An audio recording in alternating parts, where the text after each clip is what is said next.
In every city, there's areas. Now, there are certain individuals, there are certain players that like to frequent places that are more culturally similar to how they grew up. Me, I want to live a mile away from a Whole Foods and a Lululemon. Other people like to hang out in certain areas with certain groups of people, and not there's no judgment on that. I understand. There's a culture shock if you grew up around, predominantly black people, and then you're just living in a white smoothie yogurt land area, right? That's just a very different. But if you are in those areas, there are certain cities where those areas can be, let's say, a little bit more dangerous. Memphis is one of those areas that if you're hanging out at certain spots, certain clubs, certain bars, there's a little different energy there, right? There's a little different energy there than if you're hanging out, in certain areas. So is Memphis, in my opinion, safe and nice? 100% Memphis is. But if you venture into certain areas, just like if you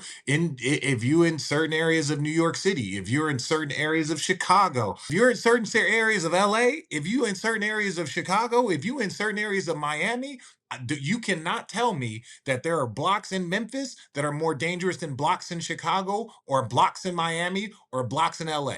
So it's really about where you choose to spend your energy, right? If you like to go to the barber shop on that side of town, there's a different energy over there.